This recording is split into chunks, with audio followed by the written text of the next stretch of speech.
안녕하세요, 알제티입니다. 지금 중1이라고요? 그럼 타임머신을 태워서 고3까지 슝 미래로 보내드릴게요. Just give me some time.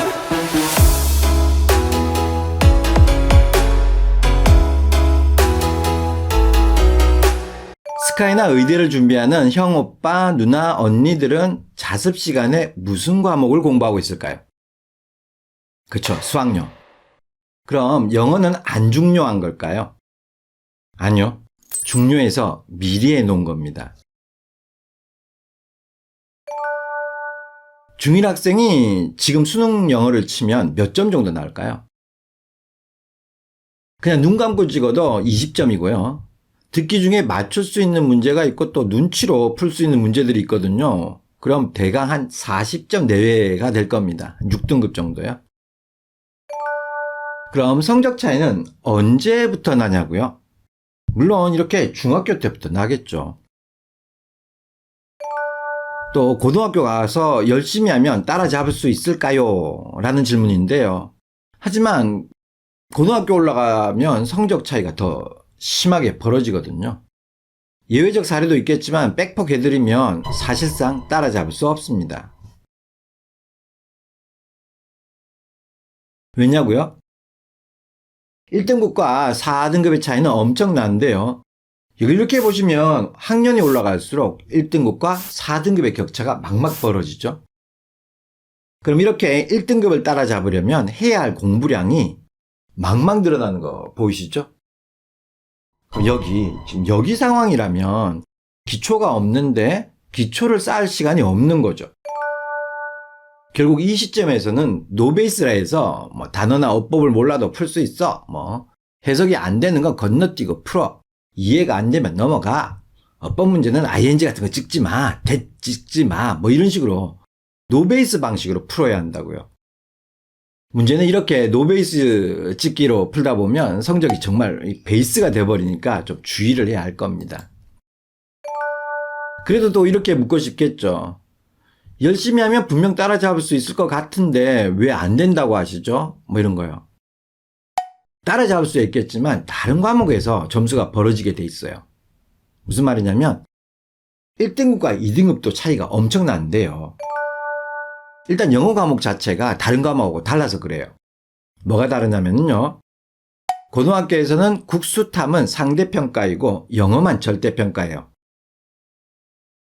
영어 점수가 90점이면 100점하고 똑같다는 말이고 90점에서 100점 사이에 점수가 오간다면 결정적인 고3 시기에 영어 공부를 안 하고 국수탐에 몰빵을 할 수 있다는 거죠. 다들 풍선효과라고도 하는데요. 하지만 여기 2등급이라면 영어를 안 할 수 없는 입장에 놓여요. 다들 코로나 때문에 1등급과 2에서 4등급의 격차가 벌어진다고들 하는데 그 말도 맞겠지만 제 생각은요. 영어가 절대평가인 이유도 한몫을 한다고 개인적으로 생각을 하거든요.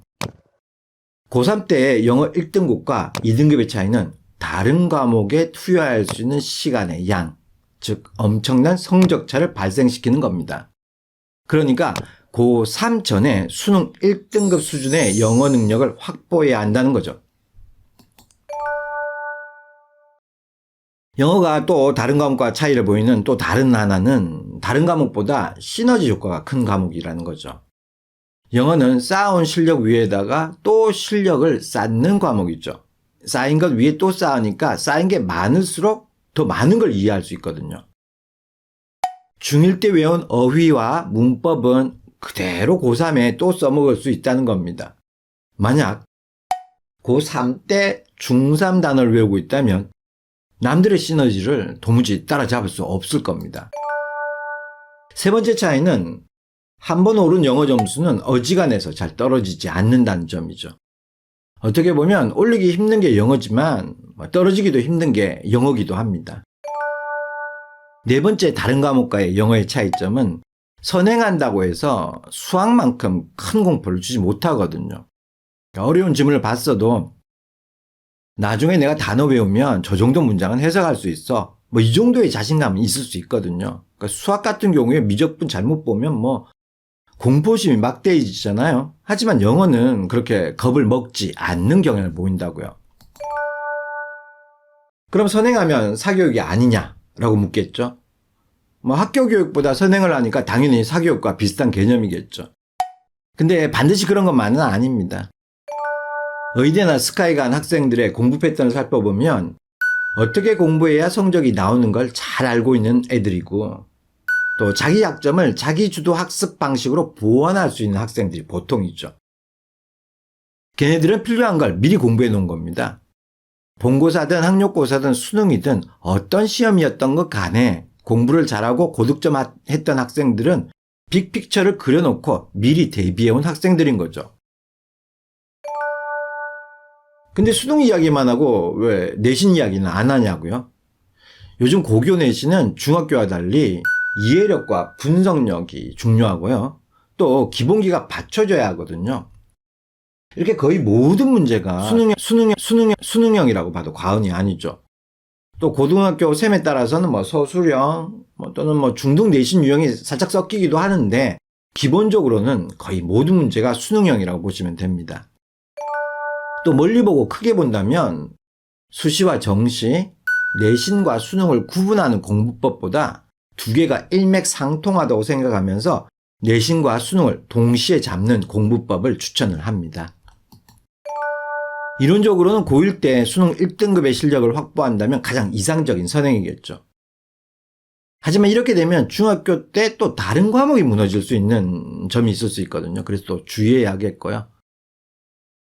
결론은 최적화된 영어 선행이 자기주도 학습에 있어서의 신의 한 수다라고 표현하고 싶네요. 그럼 어떻게 하냐고요? 그건 다음 시간에 말씀드리죠.